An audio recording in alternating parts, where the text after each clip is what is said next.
Hello guys, কিরকম আছো তোমরা? আশা করছি সবাই ভালো আছো। তো তোমার আল্লাহর রহমতে আমি অনেক ভালো আছি। তো ফেসবুকে আমার একটা চ্যানেল দিচ্ছে, দেখতেছো তো 500 ফলোয়ার্স লাগে, 30 দিনে মানে কমপ্লিট করে লাগে। তো আমি নতুন নতুন কন্টেন্ট ক্রিয়েটার। তো আমার চ্যানেল ইয়ার মধ্যে পেজের মধ্যে ওখানে 21টা ফলোয়ার্স হয়েছে। তো 500 ফলোয়ার্স কমপ্লিট করে লাগে। তো তোমরা অল্প ভিডিওটা শেয়ার করে দাও আর ফলো করে দাও। তো তোমরা যদি ভালোবাসা না করো, সাপোর্ট না করো, তো কিন্তু এটা হইতো না। তো এত জলদি কয়েকদিনের মধ্যে ফেসবুকে এরকম বড় বড় টাস্ক দেওয়া শুরু করছে। কয়েকদিন হয়েছে, তোমার এক সপ্তাহ মনে হয়েছে ফেসবুক পেজ খুলছি।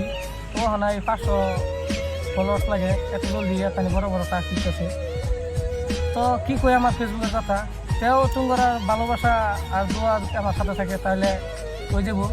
জলদি জলদি ভিডিওটা শেয়ার করে দাও আর ফলো করে দাও চ্যানেলের মধ্যে। তো এটাই আর কি কইয়াম, বহুত খারাপ লাগতেছে। বহুত দিন হয়ে গেছে, এক সপ্তাহ হয়ে গেছে চ্যানেলটা দিচ্ছে, অন্তত একটা ফলোয়ার্স পাচ্ছে না। তো তার জন্য এই ভিডিওটা বানাইতেছি। তো সবাই ফলো করে দিবা, তো সবাই পাশে থাকবা। তো এই পর্যন্তই। তো সবাই ভালো থাকবা, সুস্থ থাকবা। আসসালামু আলাইকুম।